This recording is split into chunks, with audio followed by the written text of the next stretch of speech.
welcome to your very first C++ tutorial. Now, my guess is that if you're watching this video, you probably already have a basic understanding of what C++ is. But for those of you guys who don't, C++ is a computer programming language. It's how you make computer programs, computer games. So if you're interested in making any of those, then congratulations, you're in the right spot. So before we just start opening any program and trying to write C++ code, I want to let you guys know that you need to download and install a few programs first. Now, good news, all these programs are entirely free. But before we just go ahead and start installing them, let me tell you guys what they are and what they do. The first program that you're going to need is called an IDE. This is pretty much the program that allows us to write the code and run it.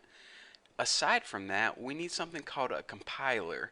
Now, a compiler is basically the thing that translates the code that something that computer programs can understand to something computers can understand.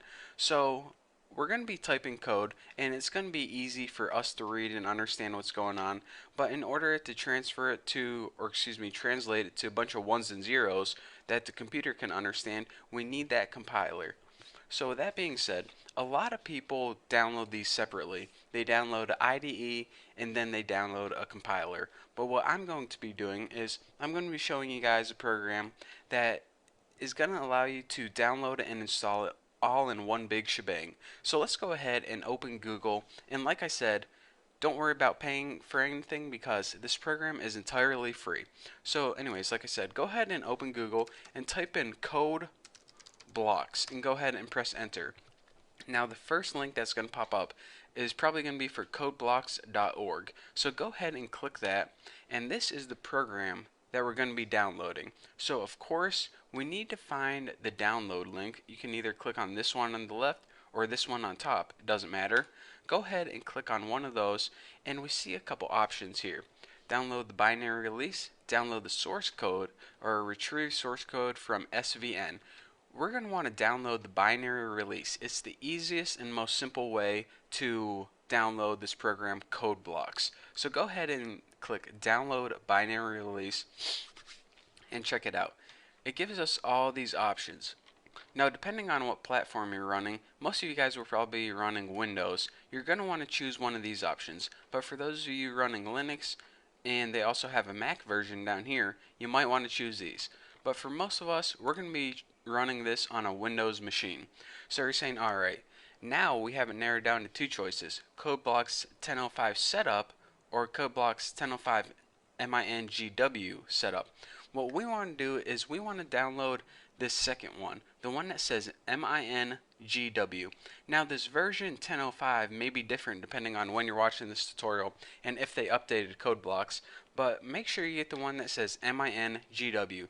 The first one is the IDE, the second one, MINGW. That MINGW means the compiler too. So when we download this, it's going to give us the IDE, and remember that's where we write the code, and the compiler as well. And remember, the compiler is the program we need so the computer can understand what we're doing.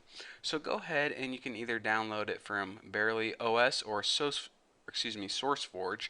I already have it downloaded, so I'm not going to click this, but oh, excuse me, I got some phlegm in my throat. I just drank a Frutista Freeze from Taco Bell, and I ate a taco, and that is not a good idea because they should call these things brain freezes, brain freezies, because that's all it does to you. Just freezes your brain in your throat, and and it puts a bunch of phlegm in your throat, but I can't stop drinking it. It's addicting.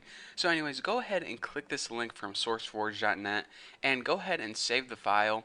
And whenever you save it and open it, a wizard's gonna pop up, and you just have to click next like 80 different times, and then you have CodeBlocks installed. So I already installed it, so I'm not gonna walk you guys through how to do that because it's really simple, and I'm not gonna act like you guys are dumb and you don't know how to install things on your computer. So anyways, once you have it installed, you have this program called CodeBlocks right here.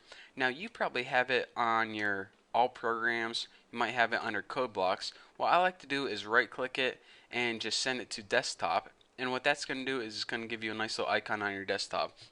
But anyways, once you have it installed, just go ahead and double click it, and we're going to run a really simple program just to make sure it's working correctly.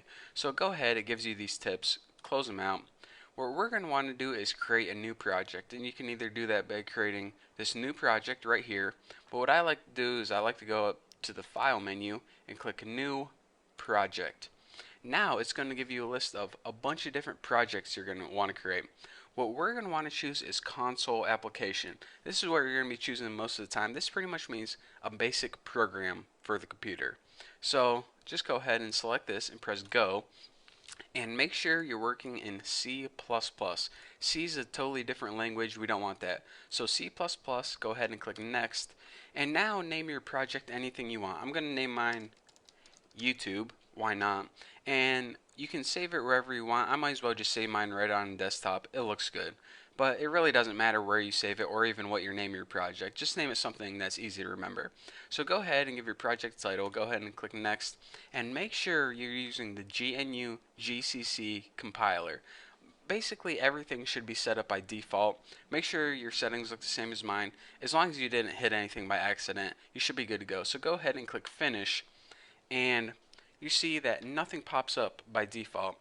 And you're saying, alright, I thought we just created something, so how do we see what we just created? Actually, if you click this little plus sign next to sources, it shows you that all the files it created for you automatically. So go ahead and double click this main CPP, and it shows you, or in other words, it brings up the file that it created automatically.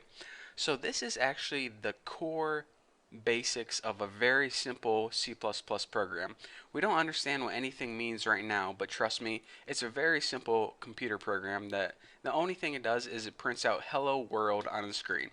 So to make sure that everything is set up and running smoothly, let's go ahead and we need to do something called build and run this. Now I'm going to be talking about this later, but for now I just want to make sure that your computer is set up, you installed it and downloaded it properly. So go ahead and click this build and run icon right here. It's with the little gear and the little green triangle. So go ahead and click that, and it should, maybe flash a couple boxes, but basically a box should pop up that says hello world, and this is all that that program is. Basically it prints out hello world on your screen. So if you build and run this and you get hello world, it means that you downloaded it, installed it, and set up your project successfully, so we are good to go. So again, I know you guys don't know what any of this means or even know how to code one line of code yet, but I'm going to be going over that in the future tutorials. But for now, that's all I have for you guys. So thank you very much for watching. Don't forget to subscribe, and I'll see you next tutorial.